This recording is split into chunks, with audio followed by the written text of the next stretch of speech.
and welcome back to another live stream brought to you by Women's Health and Wellbeing Services. My name is Melanie Robson. That's my surname, just checking it out for today. I do live streams here every week for Women's Health and Wellbeing Services. We're based in Perth, Western Australia. I have shifted the live stream times that I'm doing them from a Wednesday to a Tuesday. So today is Tuesday the 20th of October. It's about 11:30 a.m. in the morning. And whether you're watching this now and wanting to jump online and interact with me, that is kind of the purpose of live streams, great. But otherwise, hopefully you're watching this back later and you get something from it. So my role here is as a psychologist. I'm a counselling psychologist by trade. So my live streams tend to be, not always, focused more on mental health issues, psychology, mental well-being, those kinds of things. We also live stream later in the week. So we try to live stream twice a week, which started during the start of the pandemic. Everything went online. So the live streams at the end of the week tend to be more on health promotion, physical health and well-being. So if you're interested in that, and I'm not sure I'm actually live streaming properly, we'll just see. I can't actually see my image up there, but you know, if it's working, it's working. If it's not, I'll just do it again. So where was I live streaming? Yes. So we live stream twice a week on various topics. And as I've said, the purpose of live streaming is to encourage some sort of interaction. So if you have any questions or you want to offer any of your own experience on different topics, by all means, jump online. Or if you have anything else you want to chat about that's related to the topic at hand, or have any suggestions about anything else you'd like me or us to cover, by all means give us some sort of communication signal, kind of thing, to let us know that you're there. Yay! So let's dive into it today, assuming that I am actually live streaming right now. So I'm a little worried that I'm not. So I'm just gonna no. Oh well, I'll just have to assume that I am, and if not, then I'll record it again. So today I'm going to talk about depression, and I've just got all my notes here. And I thought that I would start to cover it's more specific mental health topics this term, because I've kind of been going over the whole gamut of different sort of topics throughout the last sort of 6 months, and haven't really focused specifically on mental health issues or mental health kind of topics per se, as in what I'm going to be doing now, focusing on depression and then anxiety and all these kinds of different more sort of concrete mental health issues that you know a lot of people are aware of or want to know more about. So I'm going to start with depression. Hang on, I'm just going to check that I'm live streaming okay. Everyone has heard about depression. You know, it's actually very, very common. And I personally believe that most people at some point in their life will experience a bout or a degree or a taste of depression in their lives. You know, statistically, it's one of the most common mental health disorders, right up there with anxiety. And it can easily get confused with just feeling sad, just feeling a bit down, having a bad week or a bad month. You know, it can get confused with grief and loss, you know, which are normal responses to events in our lives that are causing us distress. And you could really argue that depression is a normal response, a response to an event or events that are happening in our lives, or something internally that is happening to us that we're not coping with well. You know, depression really is a sign, a signal, a message to us that something's not working in our lives, whether that's outside there and we're responding to what's happening in the environment, in the world around us, or we have kind of some struggles in our internal world within us, and there might be a few different reasons for that, which I will be covering in a little bit. So, depression, as there are sort of these many different types, and as I was saying, also there's this kind of things we can get confused about with depression. How is it different to just being a bit down? How is it different to grief and loss? How is it different to, say, postnatal depression? Is it same? Is it different? How is it different to bipolar 1 and 2, which have elements of depression as well? What are we looking at there? Or something like dysthymia, what is that kind of thing? And that's a type of depression as well. So there's kind of all these different types and subtypes, I would say, but also many other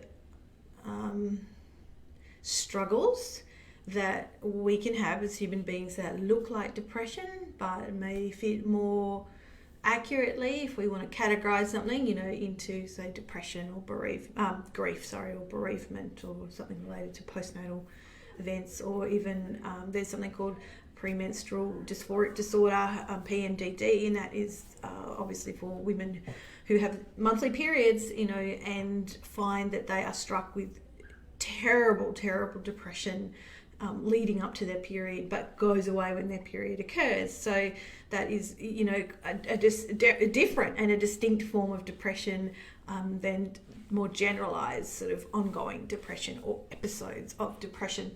If you think you do have premenstrual dysphoric disorder, you can go online and Google that. I think there's questionnaires that you can fill out, but you might already suspect that you have.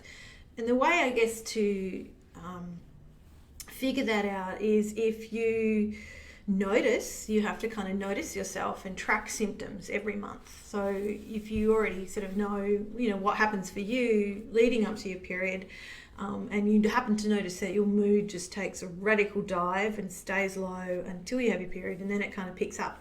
And if you're able to kind of track that over a few months, and we're talking quite severe depression, kind of thing, but that doesn't last. It sort of just comes and goes. You might want to consider going to see your GP to talk about that. Some GPs are aware of it, some aren't. And it's very different. There's various different treatments for that type of depression. You can actually take antidepressants for that, but for like half the time, half the month, and then not. You can come and get counselling, although, if we're talking about hormonal issues, counselling might help you cope with what's happening, but it can't really, obviously get to the hormonal kind of struggles there. You might want to look at your lifestyle, your diet, your stress, your exercise. Acupuncture can be very good. There's some quite good evidence for acupuncture for gynecological and hormonal issues as well. But that's something I think that's not really talked about much, and I think is quite easily dismissed out there as well. That's just women's issues, or she just gets a bit grumpy and a bit down. But if we're talking about major down, possibly even feeling suicidal or like you're wanting to hurt yourself, and this happens sort of with bizarre regularity every month, I would really be wondering if you had this premenstrual dysphoric disorder, and to really follow that up, because you don't need to be suffering like that every month for many years. That's just crazy. So just wanted to touch on that, because I think that's something that's not really known about, but worth considering. So depression, like I said, really common, and what do we got here? It can affect about nearly 7% of adults every year, and at least 1 in 6 people over their lifetime will experience some form of depression. So what are we talking about when we talk about depression? What is that? What does that look like for that person? What is that experience? So I'm just going to list off some symptoms here. And they, of course, can range from pretty mild. You might only have a couple of these symptoms, or you might, that could be severe in one or more of the symptoms. So, I think each individual's experience of depression is unique to that person. So here are some of the symptoms. Obviously feeling down and depressed, low mood. Loss of interest or pleasure in activities that you once enjoyed, so you might be really starting to disconnect from people and from things that really brought you a lot of joy and happiness. You're sort of not interested in them anymore. Changes in appetite, you might be eating more, you might be eating less, you might have weight gain, or you might be losing weight. Trouble sleeping or sleeping too much, that's really quite a big one, or quite a common symptom there. Loss of energy and general fatigue, I think is just such a classic symptom of depression, where it's like the whole body just feels depressed, just feels kind of down and heavy and like in mud kind of thing. And one of the things we know is depression, with that kind of decrease in movement in the body and sort of slowing of things, slowing of our thinking, slowing of our body, that kind of leads us down even more depressed paths, really. And it's when we start to move our body and get a little bit more active, what we would call using behavioral kind of activation there, to just kind of bring the energy up a little bit and then actually recruit some of the body's natural substances, to boost kind of the endorphins, the feel good kind of, what are they called?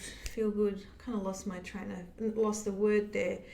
Feel good substances, I'm just going to say, that can really boost your mood even for a little bit, but it can be really challenging to just get up out of bed sometimes when you're really, really depressed, let alone, hey, go for a walk to the park and come back, kind of thing.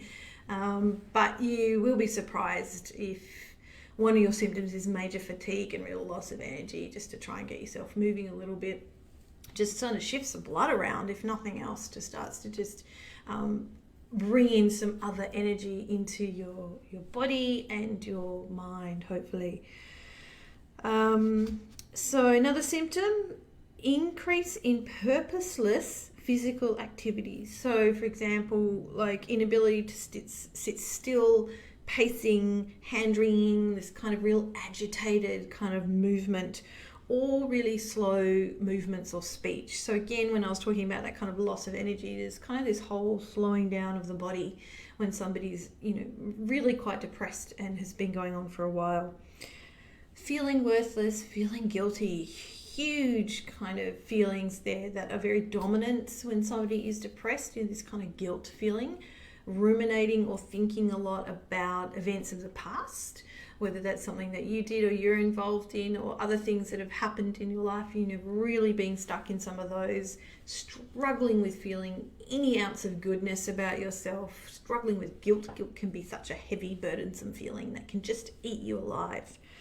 Difficulty thinking, concentrating, or making decisions. This is when things are starting to get pretty bad, when your brain is actually starting to sort of not work properly. It's kind of not firing very well, and so thinking sort of becomes hard. It's kind of like you're in a fog, and you can't kind of think your way through. It's hard to make decisions. It's hard to kind of go, what am I doing today? Where am I? I'm kind of funny. I'm kind of laughing, but it's actually not funny when you're in that difficulty concentrating. Everything becomes an effort. If you've ever had that experience of depression, you probably know what that's like. You've really got to force yourself out there into the world to sort of do anything, because everything just feels so slow and so heavy. And of course, with depression, you may be having thoughts to harm yourself, to end your life, or to inflict harm on yourself in some way. Obviously, those are very significant, worrisome symptoms there. And if you are experiencing any of those really serious thoughts to harm yourself, and you maybe even have a plan about how you're going to do that, I strongly encourage you to get quite immediate help. Go see your doctor, talk to a friend or a trusted family member. There's various numbers you can call in every country in the world, I would hope.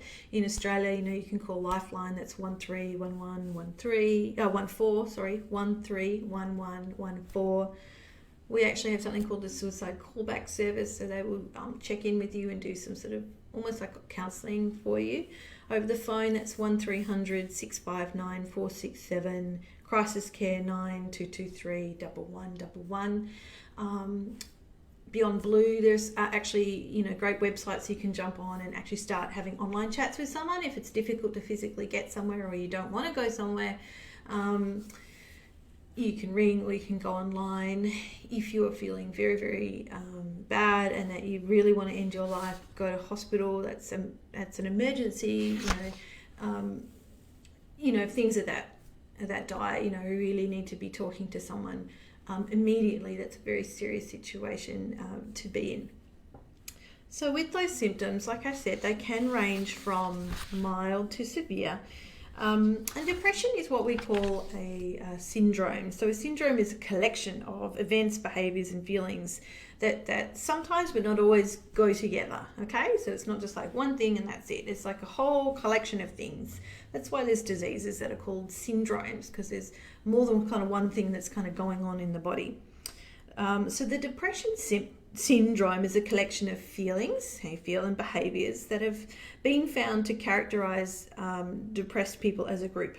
And so you might experience some of those feelings and behaviours, or you might not. Like I listed those symptoms there. You might have some of them, you might not. You might have some that are your major symptoms and they're really loud, and others that I have a little bit of that, but it's not as much kind of thing. So there's lots of individual differences, and like I said before, everyone's experience of depression is unique. So depression is considered a mood disorder. Your mood is disordered. It's not just kind of chugging along, as we all do, bit of up, bit of down, but this is a serious down that is persistent. And when a doctor diagnoses you with depression here in Australia, only a medical professional can diagnose you with a mental health condition. So that could be your GP, hopefully they would have some mental health training, or a psychiatrist or a paediatrician if we're talking about children or teenagers. Whilst psychologists like myself, we can certainly work with people who are depressed. We can do assessments of people who are depressed. We can't formally or legally diagnose someone with depression, but we can sort of say, look, based on what you've told me and some of the evidence I've gathered here, I would suggest that you have depression or whatever else is going on there. Depression, of course, can co-occur with co-occur with other mental health conditions too, such as, say, anxiety. Hello, Denise. Thank you for joining me. Mum guilt, yes. Mum guilt can eat at you, especially when dealing with outside the box type of extreme defiant teen, yeah. And a long time ago, ex-husband is out there in thinking process like depression types like you've described. Definitely mother guilt, man. That shit's just along for the ride, excuse my language. As soon as you become pregnant, basically, the guilt kind of kicks in. And like I said, guilt can just be almost like a cancer that takes over the body, can really eat us away and just drag down our moods.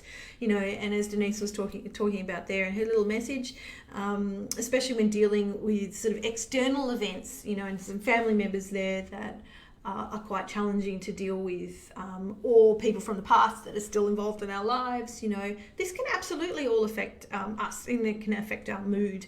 And when we're dealing with these things kind of on an ongoing basis, it kind of makes sense that some people develop sort of this kind of chronic state of depression, because these external issues aren't going away. And I guess what the challenge is then is, okay, we can't control what's happening outside of us, and I'm going to have to live with this sort of situation for a while, or these people in my life and their behaviours.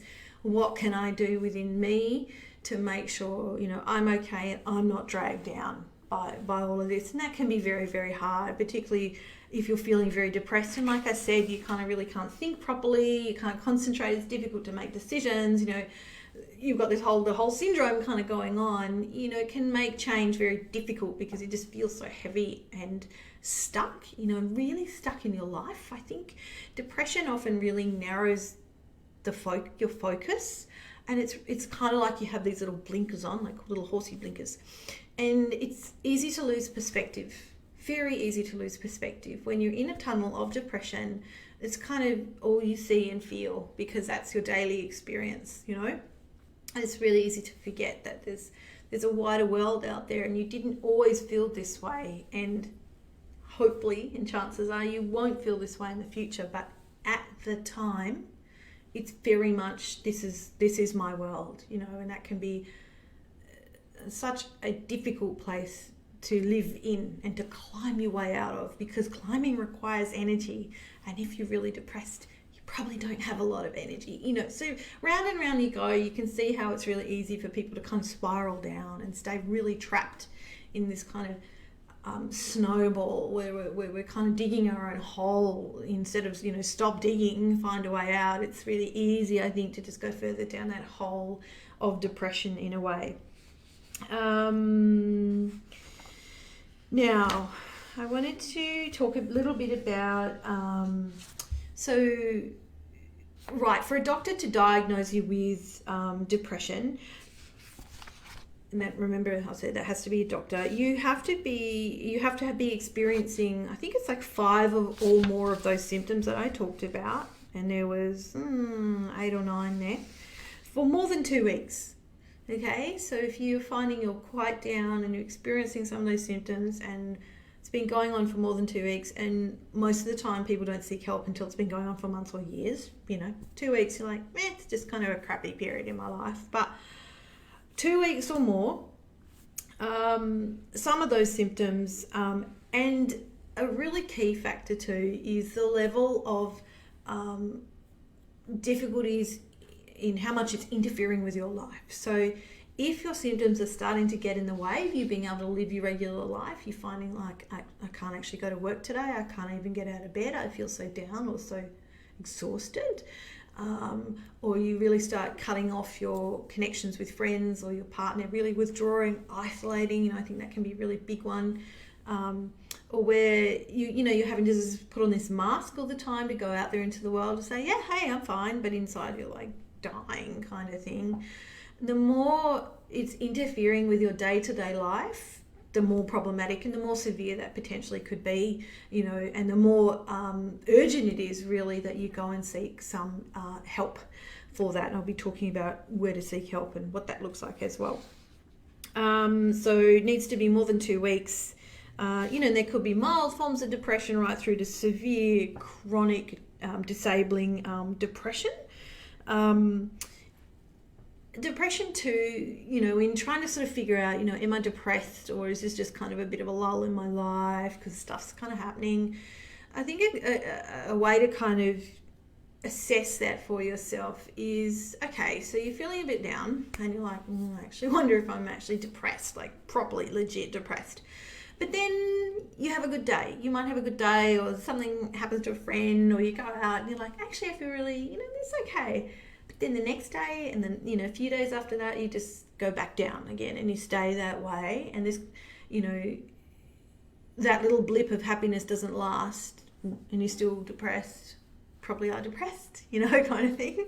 And you can kind of fluctuate a little bit, but if your level of functioning is a few notches down from where you normally are and it's staying that way for weeks or months, query depression kind of thing, for sure, rather than just, it's just a patch in my life. Remembering too that in different times of the day, if you are depressed, different times of the day may be better or worse for you. And actually different seasons, there's something called SAD, seasonal affective disorder. It tends to happen more in the northern hemisphere. We're in the southern hemisphere here. And tends to happen where there's less daylight, where there's, pretty shocking kind of winters where there's not a lot of warmth, there's not a lot of vitamin D. Vitamin D is very, very actually a really good treatment for, it's one of a few little things that you can try.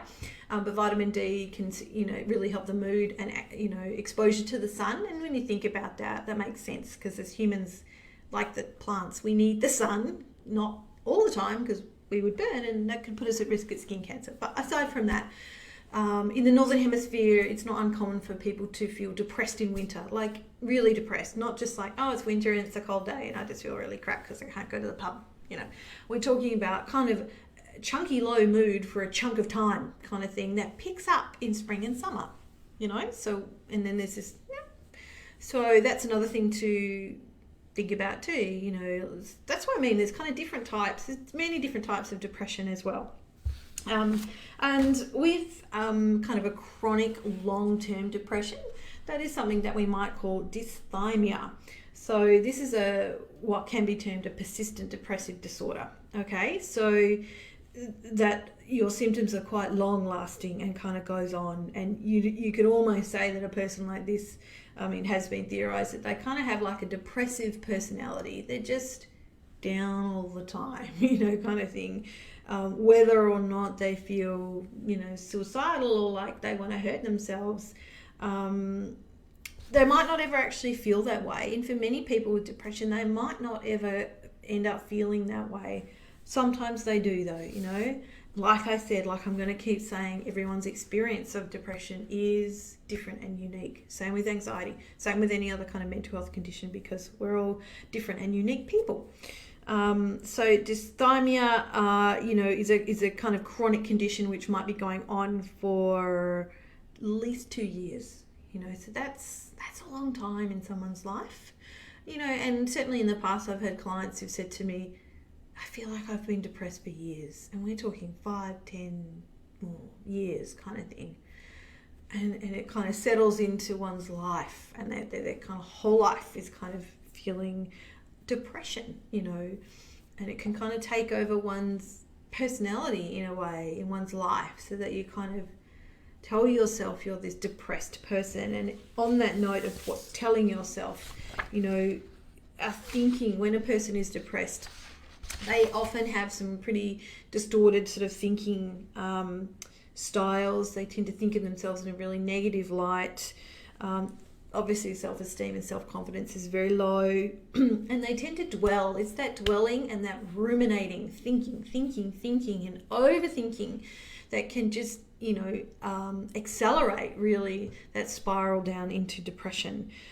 There's such a sense of hopelessness. There's a pessimism. They call it the black dog for a reason, because it's like this kind of black shadow that just descends on everything. And so the way you see the world, the lens through which you see the world is dark or grey, kind of thing. So everything just seems kind of hopeless and helpless, and you feel powerless. And,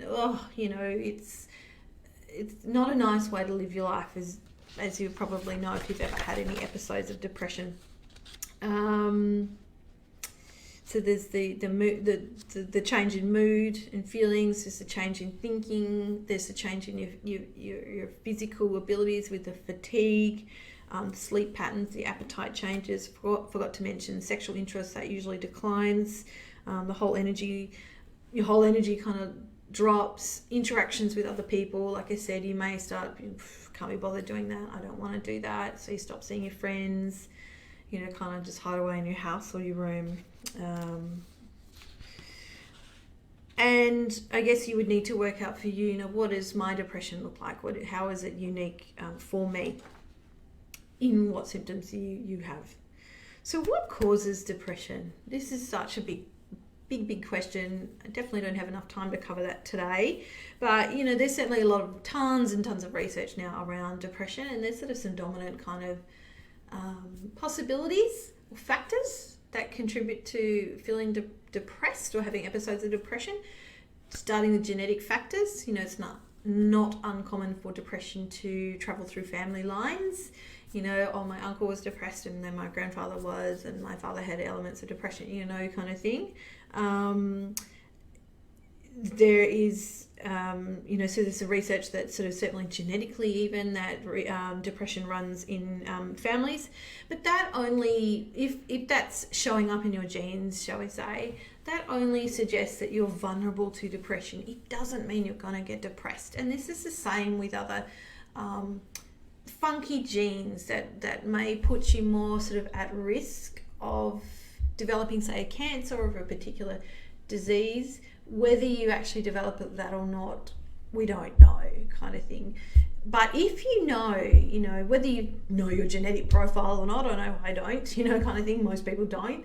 But if you kind of know, you look at your whole family tree and you're like, that person, that person, that person, and that person will struggle with depression or anxiety or whatever else, or drug addiction, you would want to be a little bit on alert. You want to kind of go, okay, this is the kind of my family background here. I might have a bit of a susceptibility, a bit of a vulnerability.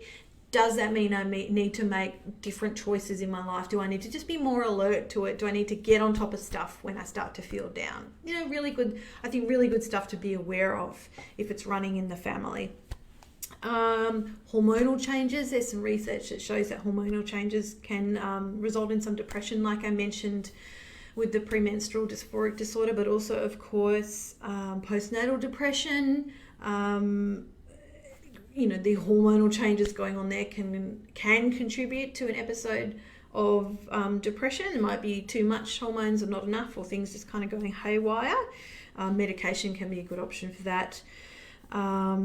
Changes in the brain chemistry, the neurotransmitters. It's believed that some changes in the brain on that level, neurotransmitters being the chemical messengers in the brain between the neurons, between the brain cells, that there is kind of too much or not enough, or there's kind of some funky connections kind of going on there.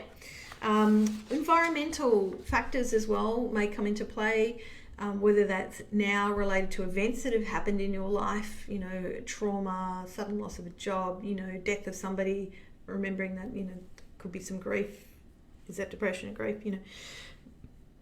Childhood trauma and abuse, quite a significant and important factor there. That is unresolved, that kind of then manifests into depression as that person becomes a teenager and an adult. And there may be some other mental health issues there as well. So there's a few different causes, and again, that would be unique to that person. And it might be a culmination of factors. You might have a bit of a family history, and then you're under some really severe stress at work or in your family life or something like that. And wham, or maybe you've moved state or country or something like that, and you're feeling really isolated and disconnected, and the usual kind of supports that you would draw on you don't have access to, and then you start kind of going into this little hole of depression kind of thing. So like I said, every circumstance is different, every person is different, the factors are different. So psychological factors, if you have a tendency to kind of think quite negatively or pessimistically, that can certainly contribute or increase your susceptibility to depression if you tend to focus more on the negative.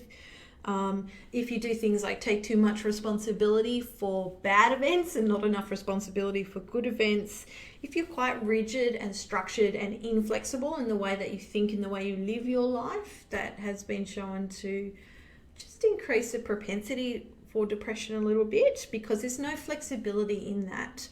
And we need to have flexible thinking. A sign of a kind of a good, healthy, psychologically aware adult is to have some flexibility. So sure, you want things to I sort of want things to go my way, but you need to be able to kind of move when things don't, because things are not going to go your way all the time, newsflash there. But when we are very fixed on things and very rigid in the way we think about things, we are going to come up against the world in very big, bad ways many times. And there's so many classic cognitive distortions, we would call them, or unhelpful thinking styles. Everyone has them. I don't have my list with me right now, but that's really helpful. You can just Google that, and there's like 10 of them, or maybe 12.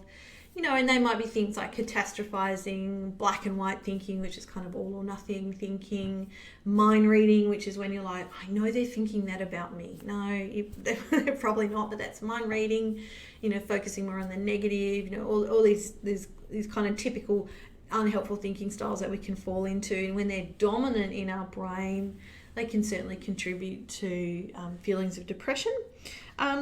Sense of failure as well. If we feel like we've failed at something, some event or project in our life, or that we have failed at life, when you start comparing yourself to other people, they've got a house and they've got a job and they've got a perfect relationship, all those kinds of things. No.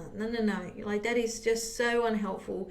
You are you, and this is your life. And the more you compare yourself to other people, trust me, the worse you're going to feel, because there's always going to be someone doing something better and more awesome than you, and there's always going to be someone who's doing worse than you. There is 0 point really in comparing ourselves, because they are not us. How can we compare ourselves to something that isn't us? That's just impossible, really. But we do it, and then we beat ourselves up with that, because I'm not keeping up with the Joneses, basically. We can kind of fall into that trap.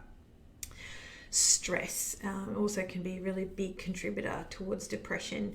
particularly if it's kind of ongoing or chronic stress, kind of like what I mentioned before, like with Denise's comment there. When you're kind of dealing with, say, particular family members or events in your life that are a little bit inescapable, really, and you're just kind of in this chronic holding pattern potentially for years, and the stress just keeps building. And if you're not able to have a respite from that or look after yourself through that, or it's just kind of this ongoing heavy load, yeah, you're probably going to feel depressed. You're probably going to question, what the hell's happening with my life? You know, of course you would. I think that's quite a normal response to someone who's under sort of chronic ongoing depression. You know, and that kind of leads me into thinking and talking a little bit about what we would call existential depression. So existentialism, I did mention this, I think, a few weeks ago in the live stream. Might have been talking to someone about it. Anyway, so existentialism and existential therapy, I did talk about it because I was talking about that as a therapeutic approach. So existentialism really and existential therapy started from the work of a man called Viktor Frankl, who was a prisoner of war in World War II in the Holocaust. He lost his entire family, his wife, the whole shebang. And he was, survived. And what he really observed through that horrific experience was, why did some people survive and why did some people not? And he noticed that some people had different ways of thinking and different ways of looking at the world. And in a situation where everyone who was a prisoner of war was extremely powerless, physically, nothing you could do, you're effectively in jail and you're being starved to death and all manner of horrific things happening and people dying all around you. You can't control any of that. But what he noticed was the people who still had, I wouldn't say positive frame of mind, but just still clung on to something, some hope, could somehow make meaning of what was happening to them. They fared better. In fact, they tended to actually live rather than die, basically, very dire circumstances there. So he wrote a book called Man's Search for Meaning. Wonderful, wonderful book. I really encourage you to read it, by Viktor Frankl. So existential issues then, and say working on that in therapy, is looking at the meaning of life. The meaning of your life. Why are you here? What is your purpose? What's it all about? Big existential questions. It also takes into account responsibility and encourages that person to take full responsibility for themselves. So like in that prisoner of war example, you're in a prisoner of war camp. The only thing you're responsible for really is your thinking. And I know we can't control, a lot of we cannot control what we think and what we feel, but we can control what we do, which can be really tricky when you're depressed, kind of thing. So looking at those kinds of questions and looking at basically if you're having kind of a life crisis or existential life crisis, what's my purpose? Why am I here? What's it all about? What choices have I made in my life? Really confronting kind of stuff. So if you're kind of at a point in your life, and it doesn't have to be at a particular age, it can just occur whenever, or it can occur, midlife, or the loss or death of a loved one. Often these bring up these really hardcore, heavy questions there about the meaning of our lives. And that can lead to a sense of depression when you start to question everything about life and your life, the meaning of it. And it's quite easy, I think, to fall into depression. Let me read.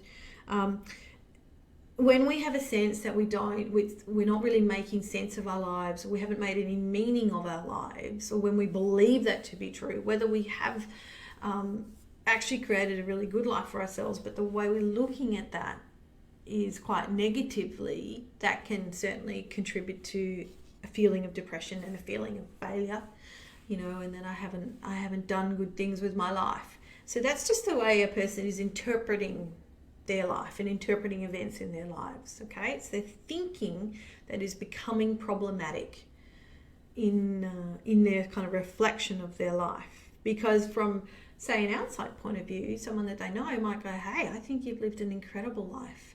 But for that person, they may not feel that for whatever reason, and that can lead them to feeling quite depressed. And absolutely would encourage them to definitely seek some counselling for those kinds of big issues in life that they're really struggling with, you know, and that can come up, like I said, with the death of somebody, change of house, change of job, loss of job, you know, birth of a child, or birth of a child, say, with a disability, and you're like, wait, what's going on here? Like, I didn't sign up for this kind of thing, you know. I think this can be related to almost like a spiritual crisis too, whether or not you've had a faith or a religion, you know, but it's, say you have been quite religious or had a faith, and then something has happened in your life to go, you know what, I don't believe in anything anymore. You know, really, really big kind of stuff that we would sort of fit under the category of sort of existential issues and existential depression. Okay, so I thought that's definitely worth mentioning. So, where are we for time? Let me talk about now, talked about some of the causes or the risk factors there. What about treatment? Okay, so there is definitely a few treatments out there for depression. I very much encourage you to find what works for you. Just because somebody said, hey, I tried this, doesn't mean it's going to work for you. You can try it, you know, by all means, but you've got to find what works for you. So whether that's a friend who tells you that, or a family member, or even a doctor says, you need to go on these antidepressants, or you need to do X, Y, and Z, you know, keep an open mind. If you are very depressed, struggling to live your daily life, struggling to shower, struggling to get out of bed, you know, may want to consider some antidepressants just to kind of move you a little bit out of that really stuck place, particularly if you're then wanting to go and have some counselling and some therapy. You need to kind of be engaged enough, you know, sort of stable enough to be able to do some sort of therapy. It's very hard when you're that depressed. Thinking is even problematic. Research shows that one of the best combinations is medication with therapy, but, and there is a big but, you need to find what medication works for you, because there are so many. And you need to weigh up too the benefits of medication versus the side effects that you may experience. Again, that's something that you would need to think about, talk to your doctor about, or talk to someone else about, you know, and sort that out kind of for yourself. So therapy, psychotherapy, counselling, you know, can be very, very effective for depression. There are different types of therapy. I talked about them recently on another live stream. By all means, go and check that out. There is short-term therapy, there is long-term therapy, there is kind of more servicey therapy that just kind of helps you sort of manage some symptoms and strategies. And then there is therapy that is kind of much more depth and long-term, that would be really kind of trawling through the mud of your past and perhaps your childhood and stuff like that. Remembering that if you've had a difficult childhood, well may be a factor in depression. And I know it's kind of easy to think, or it's tempting to think, you know, that happened then, I don't want to go there, it doesn't affect me today. You know, we are all, the past is always present in a way. We're all products of our past. And it's not about sitting there and bitching about your parents, although you may do that, you know, or family members, blaming them. You know, it's about, okay, this was my experience, this is how it's affected me, this is the way I've kind of carried that through in my life, if that is relevant to you, kind of thing. So there's whole different types of therapy. And remember, the thing with therapy and finding a counsellor, you have to feel like you click with them. So if you don't feel like they kind of get you, and if you don't feel like you have a good, what we would call therapeutic relationship with your counsellor, your psychologist, your therapist, whatever you want to call it, depending on whoever you're seeing, there is no point going, because that is the most important factor, how you are working with your therapist, okay? Your connection with them. And just like in life, some people we get along with famously, and other people we just don't click. We're just like, there's something about that person. And if you walk into counselling session, and boy oh boy can that be a big brave thing to do. If you've never had counselling before, you're feeling really low, you might be feeling really anxious and paranoid too, and beating yourself up. Why have I got to go to counselling? Why am I so depressed? You know, and you're going in to talk to someone who is a stranger. I mean, that takes a lot of courage. But you want to feel in that room with that stranger that they are with you, that they're hearing you, that they are validating how you're feeling, that they get you, and that you walk away going, yeah, I think I'm going to stay and continue seeing this person. Whereas if within the first 5 or 10 minutes you're like, oh shit, I don't like this person at all, or I don't like their personality or whatever, cut it and run kind of thing. But don't let that put you off. Really, there are so many different therapists out there, and I know it can be really tedious and frustrating to have to kind of find someone again, and obviously cost can be a very big factor for seeking help. There are services that and people that offer lower cost counselling, like us, for example, and other places out there in the world. So it can definitely be a challenge. There are public mental health services as well, which typically you can access for free, depending on where in the world you live. But you need to find someone who gets you. That's that. To summarise that, and don't give up if you haven't found someone yet. Very, very severe depression, chronic, ongoing, disabling depression. There is some treatments like ECT, electroconvulsive therapy, which would be done in a hospital setting. That's kind of like, when somebody has a heart attack and they shock the heart. This is kind of similar to that, sort of shocking the brain to reset it in a way. Can sometimes be effective, can also have some pretty significant side effects there. Boy, would you need to weigh up whether that's right for you or not.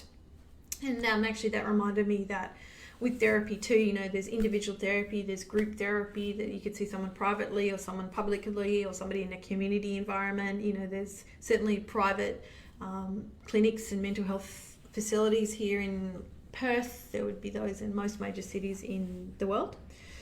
So you kind of need to work out what's going to work for you. And I know it can seem pretty overwhelming and like a minefield, but it is worth doing. It's worth exploring, because you are worth exploring. Your life matters and your happiness matters, and if you're feeling really down and you find that you can't think your way out of it, you can't climb your way out of it, go and get some help for sure. So what else do I want to mention here with depression? The difference really with, say, depression and grief, grief and loss and being bereaved, extremely normal and appropriate responses to a significant loss or change in one's life. It doesn't have to be the death of a person, it could be the death of a pet, breakup of a relationship, even something like moving house, significant financial struggles. Say you've lost your house, you've lost your job. There could be many different losses that a person can experience in their life, or a child or a teenager. And grief is a normal response to that, normal and healthy. And we need to grieve. We need to feel sad for what is no longer in our lives. When that grief is very persistent, I would say, and significantly interferes with your ability to, function, which I was saying with depression, how much is it interfering with your daily life? That's when you would wonder, is this more than grief? And there can be things like complex or complicated grief as well, and different types of grief. I really hesitate though in sort of going, oh, well, you're depressed and you need to do something about that. There are kind of, in a way, no rules for grief. When you're grieving, particularly the death of somebody, you may be grieving for the rest of your life. And why wouldn't you be, if you love someone? And with grief, we have to kind of learn to live with it. We have to kind of almost recreate a sense of normal and our sense of self in relation to the loss that we've experienced. Whether that's moved into depression is only something that sort of you or perhaps a professional could distinguish there. But grief in itself is totally fine. It's not a fun feeling, of course, but it's a normal response to events in our lives. Yeah. What else do I want to say here? I think I'm actually coming to the end of depression and what is depression. Some of the the contributing factors and risk factors there that I talked about, and just touched on some treatment options there. I guess the key thing is to know yourself and listen to that little voice, if you can listen to it inside of you, that is saying, you know, this just isn't right, or I don't really like living my life this way. Surely there is something better. There is something better.